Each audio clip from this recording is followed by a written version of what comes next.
Hello and welcome to Copy That, the series from Quadcast that's all about copywriting. I'm your host Lewis, and today I'm joined by Kirsten Parnell-Vernon to talk all things copy. Kirsten, thanks so much for being here. It's great to have you on.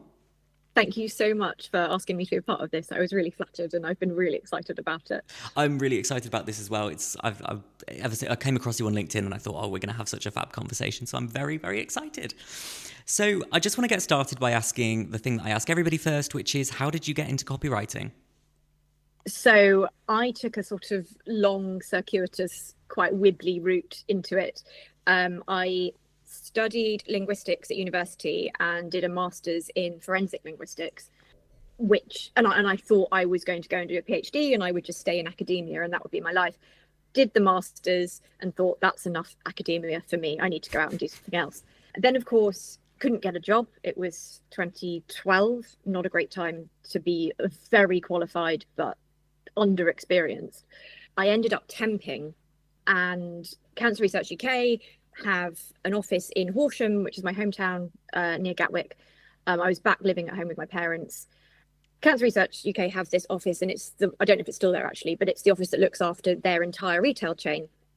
Ended up temping there doing admin, and while I was there, a space opened up on the communications team, and it was the small team who were responsible for sending out weekly newsletters to the entire retail chain, doing quarterly newsletters for volunteers, doing updates for like the sort of senior retail management team. And I'd been temping there for like a few weeks, and the office manager was like, "I don't think I've seen your CV." So she looked at it and was like, "Oh, degree in English, master's in linguistics. We've probably got some work for you." So I ended up sort of moving from just being a temp to being on the comms team. And I did that for, I think, a year and a half. And then I moved to a different role in Cancer Research at their head office that was in Islington. I think they've moved now. And again, my roles there were very much split between comms and admin. But that gave me a start in like writing for specific audiences and knowing what brand tone of voice was, and meeting non-negotiable deadlines. And so it was a really, really good start, and was like, I want to do this kind of thing. I want to be writing for an audience. That's what I want my career to be. Then I left because I was commuting from Brighton to their head office in London, and that was a killer. Ended up temping again, stumbled into a role for a package holidays company that still exist, but I do not have fond memories of working for them. They were building a content team. They had a head office in London, but they were building a content team to sit in their office on the South Coast in Lancing, that sort of would work with their sort of centralized marketing team. I was the first content writer they hired, and I got to spend time with an agency they had been using to support with content. That agency was based in Brighton. So I got to be in that agency's office like one day a week, learning this company's, style, brand tone of voice. And it was when I was with that agency that I looked around and I, was in this cool office in Brighton, and they had their playlist going and they had their Macs. And I was like, oh no, I want to be here. I don't want to be in-house. I want to be here with these people. But I was 26 and I had decided that I'd left it too late.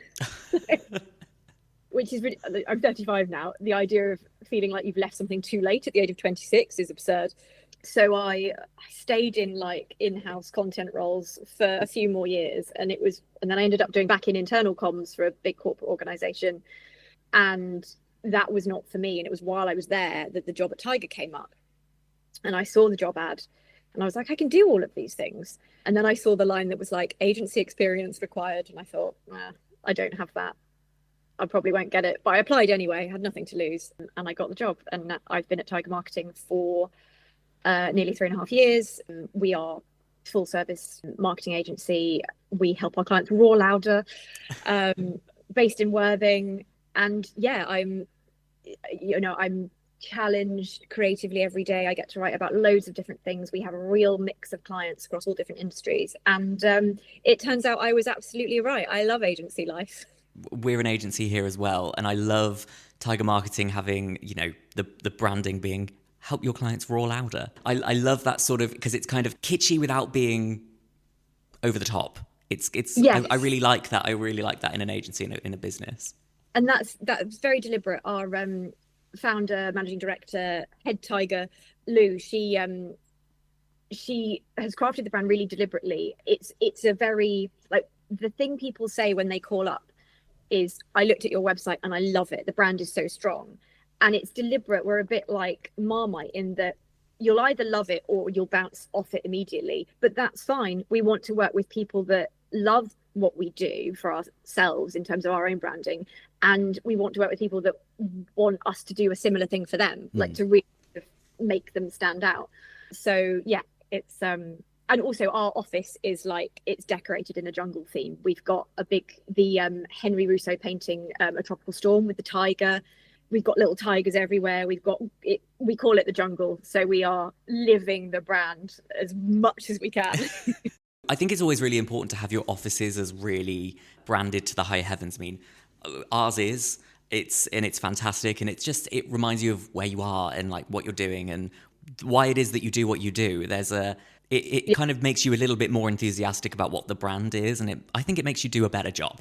It also makes it a really nice, I mean, for us personally, because there's a lot of green in the office, it's a really nice space to work in. So I never have that like, oh, I've got to go into the office. It's like, oh no, it's a nice space. And when you're in a nice space, I think you're right, you do better work, you feel more creative, and yeah, absolutely. So what is your job role within Tiger Marketing? I am Tiger's senior copywriter. So if a client wants words, that's my job. I do web content, blogs, a little bit of social media, sort of support with like brand, tone of voice, a bit of everything. Emails are a huge part of my job. I don't know why I didn't say that straight away. So any writing that is required, that's my job. So does Tiger specialize in a particular niche, or is it everybody's welcome? Everybody's welcome. We work with a real mix of clients, loads of different industries, which is great. You know, for me, in the morning, I can be writing about renewable energy, and in the afternoon, I'll be writing about like luxury accessories. And I love that. And I quite often think to myself, God, imagine writing about the same thing every day. I could never go back to that. Yeah. So yeah, we do love a niche business. Like, we've had some real success with businesses that know exactly what they do, know exactly the value of the service they provide, but they'll come to us and be like, we don't quite know how to communicate this to a wider audience. And I get really excited when it's a business who have a very sort of a niche interest. And like, we had a client a little while ago who worked, their main audience was local councils. They worked in quite a tight little niche. And that was just exciting because they were so good at talking about what they did, and they knew exactly the value they provided to local councils, but their website didn't reflect it, and the way they sort of were on social media didn't really reflect what they actually did and the value they actually provided. So we had a great time sort of teasing that out. So I do get quite excited when it's a niche business and you think, oh, I've not heard of that before. I didn't even know that was a thing. Let's tell that story. Something that I love most about agency life is the variety that you get, and you never know on a day-to-day what it is that you're exactly going to be doing that day. And I think I love the idea that I can come in the morning and I'm writing about healthcare, and I can leave in the afternoon having written about manufacturing. And it's that variety which is, of course, the slice of life that just keeps you motivated and it keeps you happy. And I found that the work doesn't always have to be interesting; it just has to be varied, and that to me is enough to keep me entertained and engaged. And so, obviously, within your job role at Tiger, I'd love to know, how do you usually get started on a piece of copy? Are you a serial planner? Do you like to just jot a load of words down and get started? What do you like to do? It varies, obviously, depending on what it is.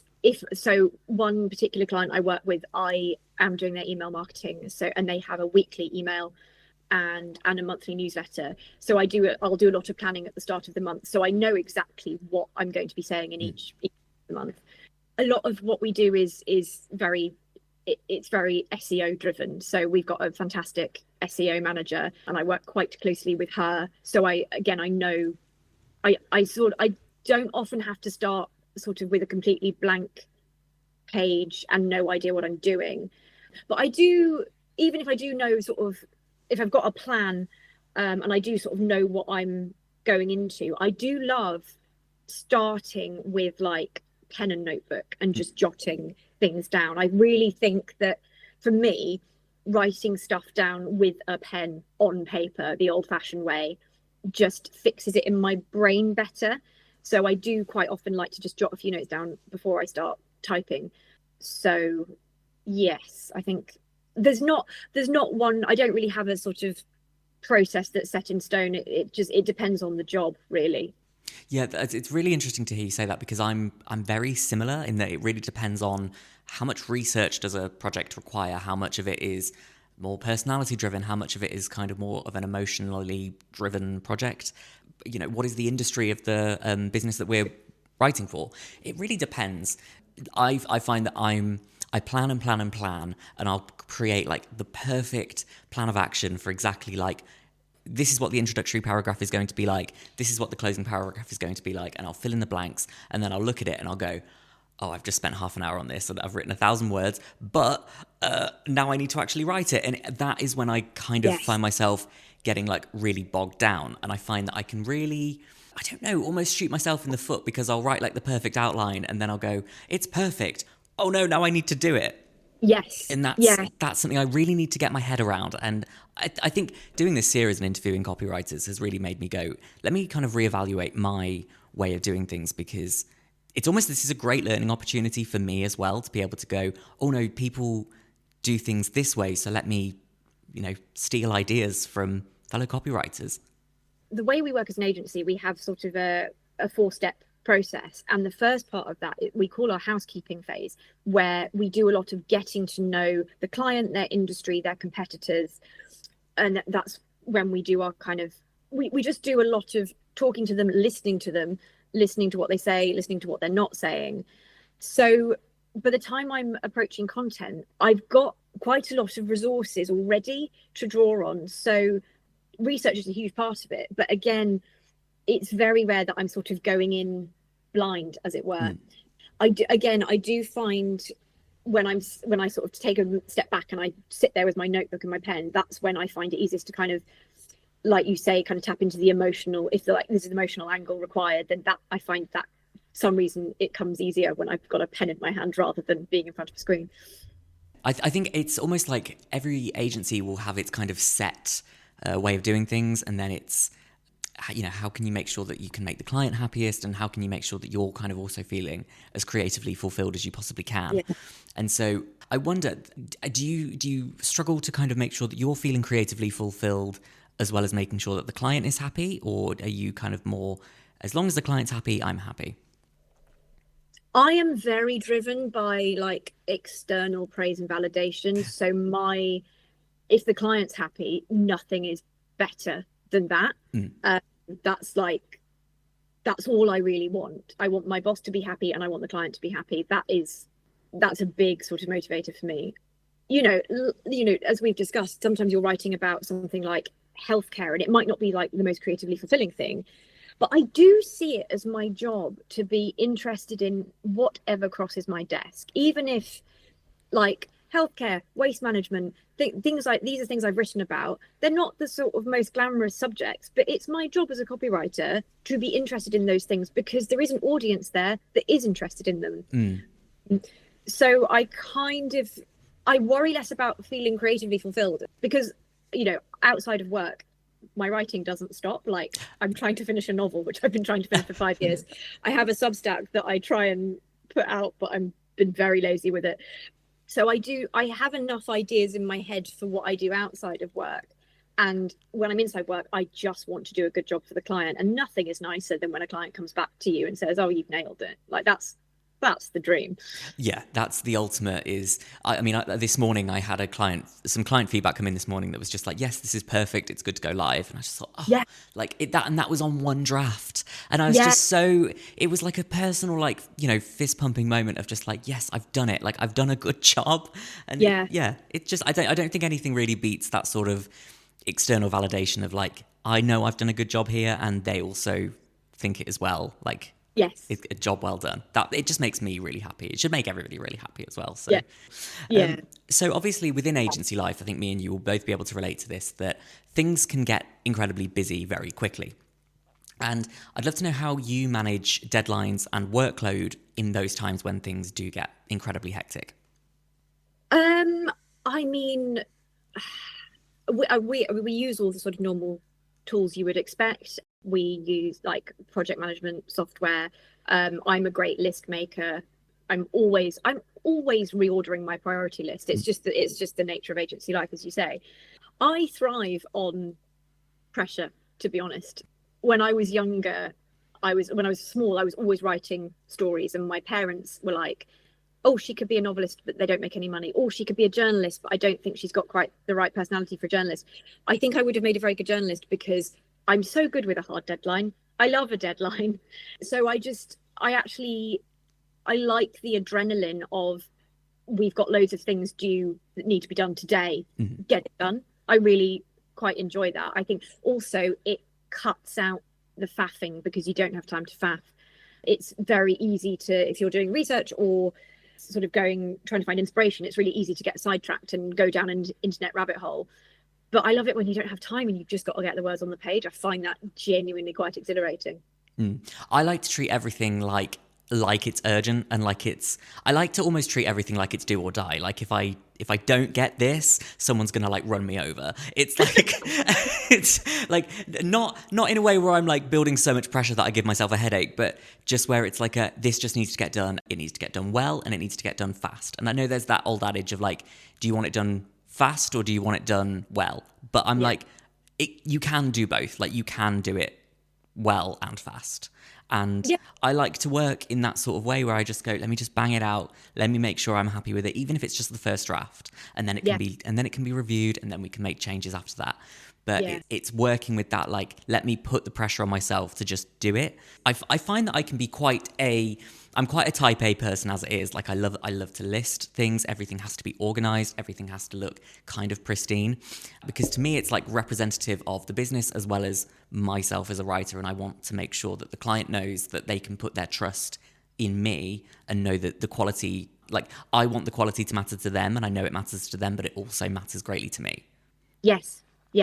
I think there is something really great about having high standards for yourself, personally and professionally. I think, like you say about you can have it done well or you can have it done quickly.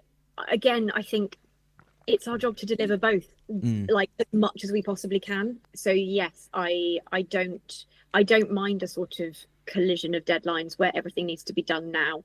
I thrive on that. Yeah, not all the time, but as long as that's not happening every day. But yeah, no, I like a bit of pressure. So obviously, we talk about work and deadlines and managing a hectic workload, but I'd love to know if there's a type of project that you really enjoy doing more so than others. I'm a bit of a nerd, and if I have to get into a subject that I'm not familiar with and do something sort of a bit long form, whether it's like a long blog that explains things, I quite enjoy that. A few years ago, we had a client who was in cybersecurity. I knew nothing about it. And so I got to really immerse myself in the jargon and how things work, and produce blogs for, I think it was largely a B2B audience. So these were people who sort of knew what they were looking for. So it had to be right. And I really enjoyed that. And I think I just enjoyed feeling clever, but getting to learn about a new thing that I wouldn't naturally seek out, like if it wasn't my job.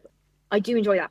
But on the sort of flip side, I also love, sort of a recent project was working with a client who wanted to kind of update their tone of voice a bit and just make it was already a bit cheeky and fun, but they wanted to push it a bit further. And that's not my natural, that's sort of not my natural strong suit. So I sort of joke as a person, I don't like fun. That's not true. It's just my husband is a fan of like Dungeons and Dragons and things, and I don't like organized games, so we just have this running joke that I hate fun. It's not true. I just don't like organized fun. Yeah, I'm the same. But in work, I always find it more of a challenge to do like a fun, cheeky tone of voice. I'm much better at the sort of slightly more professional tones of voice. That's naturally how I am. But when I get to push myself and be more playful and see if I can do it, I love that. I really enjoy that. So yeah, when someone comes to us and is like, I want to take this tone of voice and make it more fun and make it just a bit more playful, I'm like, give me the challenge. I'm quite similar in that I prefer this more professional tone of voice. But sometimes I worry, does this read as almost too generic? So I'll try and I try to leave a little bit of a little bit of myself in everything that I write, even if it's just like one phrase or one sentence or even a couple of words that maybe stand out so I can go, yes, like I'm happy that this is there. If it gets taken out, it gets taken out. But I know that I've been able to just imbue a little bit of myself within that. Because my tone in my own writing outside of work is more like, I have quite a sarcastic demeanor. And I don't think that that's going to come across while I'm trying to be as professional as I possibly can in this podcast. Within my own writing, I'm incredibly sardonic. And I remember when I was doing my master's, for my final thesis, we had to do a 10,000 word companion piece. And I'd structured it in a way where it was like swear words everywhere. And it was like very intentionally. It wasn't like I just peppered them throughout because I felt like not being appropriate. And I remember my course leader at the time just said, I've never read an essay quite like this. It's absolutely brilliant, but it also is absolutely terrible. And I said, perfect, that's exactly what I want. I want it to be like, I like my work to kind of have this, as I say, like kitschy feel of, yes, it feels camp, but it feels sarcastic, but it feels like it has like a personality into itself. Whereas within my professional work, I'm like, no, keep that far away because it's not appropriate. But I'm really good at kind of separating those two tones entirely because I'm not being paid to write a sarcastic little guy, but I am being paid to write like a professional copywriter. I really want to read some of your non-work work now. It's the one thing. It was because I did a screenwriting master's degree, so I wrote a screenplay which was just awful. But the companion piece was it was just explaining the decisions that I'd made, and I remember the first, because I'd structured it in 3 sections, and the first section was just called "What the F word, Lewis," because it was just trying to rationalize why I'd made every decision that I'd made, because I'd written this like historical fantasy type thing, and I've got no interest in historical films and I've got no interest in fantasy films, so I was like, why have I done this? And I was trying to it was almost like a diary entry of trying to explain why I've made the decisions that I'd made, and I did leave having done very well on that. But it was a whole thing of just trying to really rationalize it, because that's what the point of it was. And yeah, it was my proudest work, that's all I'll say. To touch on a point here, I like to, when I'm kind of writing these research heavy topics, I use ChatGPT to help me research and to really help me get the ball rolling in where do I need to look? What kind of resources can you provide for me to just be on the right sort of guidelines? And so I'd love to know, following on from that point, I'd love to know what your takes on AI tools within copywriting are, because it's an incredibly hot topic within the industry, and it's not a hot topic that's going to kind of quiet down anytime soon. So I'd love to know what you think. So I've done a real, I was going to say 180, not a full 180, maybe like a 160 on this. When ChatGPT was first a thing, I was dead against it. My colleagues can attest to this. If AI came up in meetings, my face would I'd just have a face like thunder. But my position has shifted. I still have concerns about the ethics of things like ChatGPT, the environmental impact.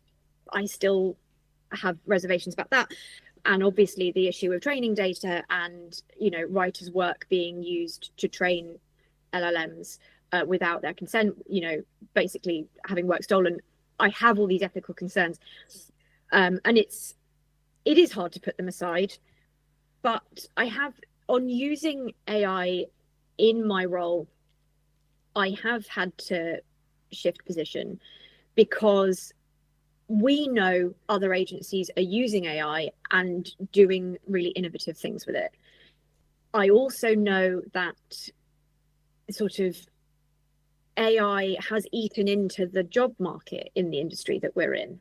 So my position now is the agencies and the copywriters that will survive and thrive where we are now are the ones that know how to use AI tools, can get the best out of them, and can make a case for using them, but at every stage retaining human creativity.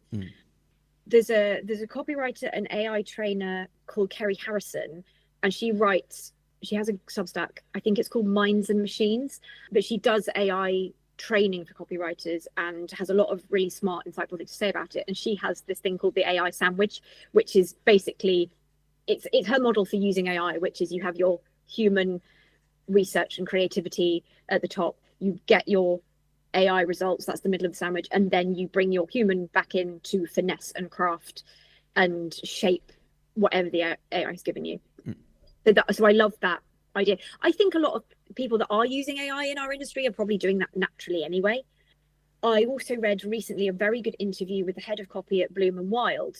I love their brand tone of voice. It's one of the brands that I'll, if I'm sort of short on inspiration, I'll look at their website, and or if I'm having to explain what tone of voice is, if I'm ever sort of talking like work experience students or whatever, Bloom and Wild is one of the examples I will bring out because I think their tone of voice is so lovely.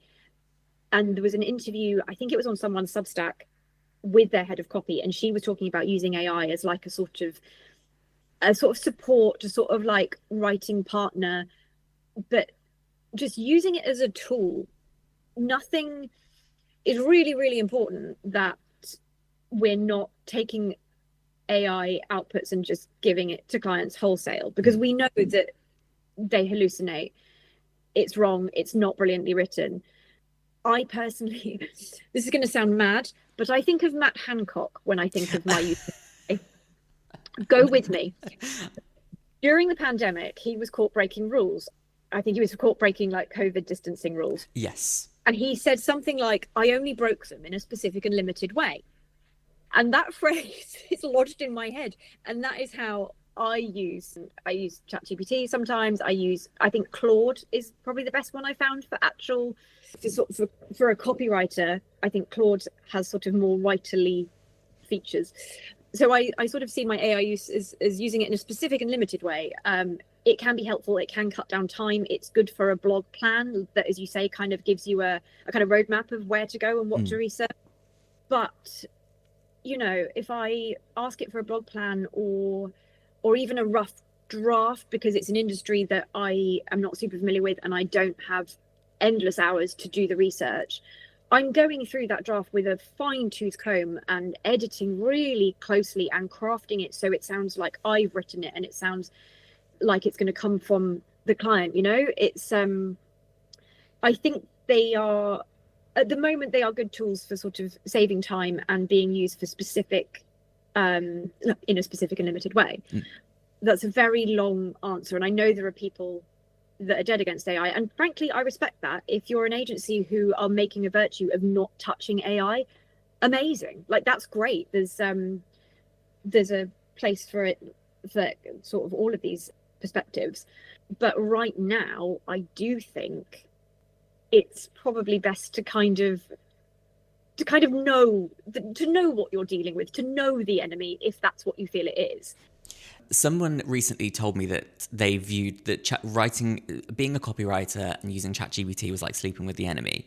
And I said, well, it's not really. Like, you know, it really depends on your perspective of it. And I think it can be used as a great tool for research. It can be used as a great tool for helping with a plan. And it can be, you know, great for, can you have a quick skim read of this just to make sure there's no spelling mistakes? It's, you know, I've read it 3 times and I can't find anything, but you might pick up on something that I haven't. Personally, I don't use it to write my actual copy, because I find it harder to rewrite something that's been written badly than it is to just start from scratch. There's so much that can be said of it, and it's the ethical implications of it. It's the how bad one ChatGPT search is for the environment compared to one Google search. There's so much to think of when you're using it, but the problem is when there's so much going on in the world, are you adding in, oh my goodness, like one ChatGPT search is equivalent to 10 Google searches? Are you thinking about those ethical implications when you use it? Of course you're not, because we're bombarded with information at all hours of the day now. So yeah. It's tricky, it's complicated, it's a really complex topic, and I don't think that there's a right answer other than it's up to you. Yeah. Who knows where we're going to be in 5, 10, 15 years with future AI advancements, but that is where these things are headed. But also at the same time, is ChatGPT, is, Claude, is Notebook LM, all of these things a passing fad in the same way that like Siri was like the best thing since sliced bread when Apple released that. And now people tend not to use Siri because they've not adapted it to kind of meet the times. So it's on a similar sort of level to all of these LLMs. I don't know. I don't know what the right answer is. Who knows what we'll be looking at in 10 years' time. It could be that we've got full-on Terminators in 10 years' time. Who knows? Yeah. So I don't know. It's a tricky situation. It's a very delicate conversation, and yeah, I just don't think there's one right answer. But that's okay, because that's the beauty of continued debate around these AI tools, because that's what they are at the end of the day. They're tools. They're not replacements. Yes, absolutely. I remember a copywriter friend of mine really early on, sort of not long after ChatGPT had come out, and it was we were at a Copywriters Unite evening. His wife is a translator, and he said, and I think he's also done some translating work, and he was saying he was a sort of a new to translation when Google Translate came out. And there was a similar thing then when, because this had come out, everyone was like, oh, we won't need translators anymore, and we very much do. Yeah. And I thought that was quite a good analogy, and I found that quite reassuring. Having said all that, I only use AI for work. Like, I do my own writing outside of work when I can find the time. I wouldn't go anywhere near it for my own work, only because, outside of work, I write to figure out how I feel and what I think about things. Yeah. And there's kind of no shortcutting that. But in an agency setting where you're writing about so many different topics all of the time, it can be a good support. I think probably the best way I can summarize it. Yeah, absolutely. I completely agree. A good analogy is, and go with me here because it's a bit, it's a bit out there, but so televisions are introduced in the mid 20th century, and the film industry took that as a declaration of war, because it's this sudden moral panic of, oh my goodness, people aren't going to go to the cinemas because televisions are here and people are just going to stay at home, and we're going to all of a sudden be out of business and we're going to lose all of our money. The film industry all of a sudden becomes incredibly extravagant with introductions of bigger, brighter, technicolor movie musicals with road shows to try and make sure that people are going to come out to see all of these things. And then cinema takes a different tone, television continues to evolve, and both things are able to coexist at once. And I think writers in this instance are the film industry, and ChatGPT and AI models are the television. And we all need to learn to coexist, and writers need to make sure that almost they're better. They're just continuing to make sure that the quality of their work is there, because that's going to keep people engaged, and that's going to keep people coming to read it. And in the same way that cinema did in the 1960s, it's adapt, it's make sure that you're catering to audience trends and audience tastes, and making sure that the quality is there over the quantity, which is provided by television/AI. And I know that that's an incredibly sort of stretched analogy here, but also at the same time, it kind of rings true. It's making sure that your work is better than that of the competitor. Yeah. So yeah, it's as we say, there's so much that can be said of AI tools, and if we touch on every single topic, we'll be here until Christmas, and it's a tough one, and there's no right answer. And I think that, as I say, that's almost the beauty of the fact that there's no right answer. Yeah, agreed. So moving on from that ever so slightly, I'd love to know where you see copywriting going within the next few years. Is it something where you see copywriters having to adapt to these models or fighting more against it? I really, really don't know. I keep reading stuff about kind of the AI industry and sort of the losing money and the class action lawsuits and things. And there is a part of me that sort of wonders, is there going to be is it all just going to kind of implode? I don't know how realistic that is. I'm very bad at predicting the future. I don't know. I do think the thing I do believe is there will always be a need and a demand for human copywriters and all the kind of weird, innovative, out there ideas that only a human brain can. I think I'm quite conscious of the fact that there are youngsters coming up who want to be copywriters, and I would hate them to be put off by the thought that AI might have just taken all the copywriting jobs, because I don't think that is true. I just think we'll always need those sort of moments of human brilliance. So I find it impossible to predict. I really don't know. But I am, and certainly at work, not so much in my own personal life, I am an optimist. So. I think my hope is that even though LLMs are going to continue to advance, that sort of bigger sort of conglomerate companies are going to go, you know what, we need people. And that's just what I hope is, because there's going to be a whole generation of copywriters that are just trying to get their foot in the door and can't, because they're losing out to something that's cheaper and what they view as cheaper and more convenient. Yeah. So that's my hope. And who knows where we'll be. Yeah, it's really hard to predict. Do you know what? I don't know. I was going to say that I think certainly the kind of work we do, I think there may be a ceiling on how good AI tools can be, and people will start to kind of fall out of love with the product, and they'll start paying big bucks for great marketing copy.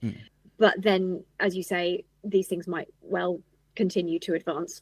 I don't know. It's too hard. It's too hard to predict the future. It's impossible. I mean, if we could predict the future, it would be amazing. I mean, this would turn into a completely different podcast overall. Well. So, right.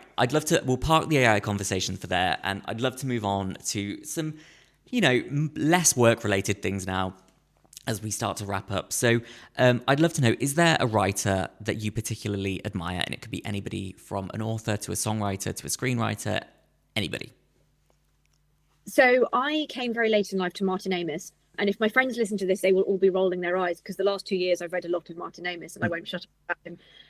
Like, he's not someone you should turn to if you're interested in good copywriting. He's a novelist. But what he does with his authorial voice is like nothing else. He puts so much into his sentences. They are so idiosyncratic. Like, his style is it's totally unique.